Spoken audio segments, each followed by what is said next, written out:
ہمارے وزیر اطلاعات صاحب کیا ہے، پورا رمضان ایک تماشا لگائے رکھا ہے، پورا رمضان صرف کس لیے کہ آپ یہ چاہتے ہیں کہ آپ میڈیا کی زینت بنے رہیں، آپ کو کارنر کر دیا گیا ہے، آپ چاہتے ہیں کہ میں لوگوں کے سامنے رہوں، آپ دین بیچ رہے ہیں، نشانہ آپ اللہ کے رسول کے احکامات کریں۔ کس نے کہا ہے چاند دیکھو؟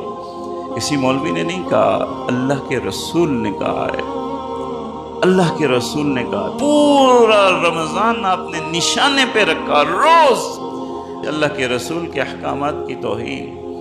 اللہ اکبر، یبیع دینہ بعرض من الدنیا۔ میرے عزیز، یہ زمانہ، یہ فتنہ آج ہمارے معاشرے میں آ چکا ہے۔ ہمارے معاشرے یقین ہی نہیں ہوتا۔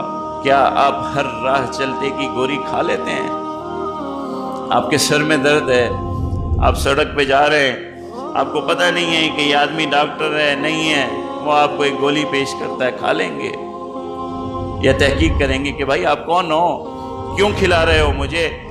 یا راہ چلتے کوئی آپ کو پکڑ کے انجیکشن لگانا چاہے، لگوا لیں گے کہ مجھے لگا دو انجیکشن، بھاگیں گے، لڑیں گے کہ کیوں لگا رہے ہو مجھے انجیکشن، مجھے کوئی سائیڈ ایفیکٹ ہو جائے گا، کیا ہوگا؟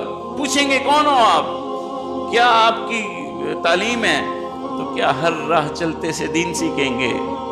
بغیر تحقیق کے کہ دین کی بات کرنے والا کون ہے، کیا چاہتا ہے، کہاں سے پڑھا ہے، کون سی سند ہے، کیا بات کر رہا ہے، کہ بس یوٹیوب میں آگے پیچھے کیا، جو آیا اور چلا لیا، سن لیا، اور ذہن میں شک پیدا ہو گیا، نہ کسی سے پوچھیں گے، عقیدہ بنا لیا۔ تباہی ہے، تباہی ہے۔ ان چیزوں سے خود بھی دور رہیں اور اپنے بچوں کو بھی دور رکھیں۔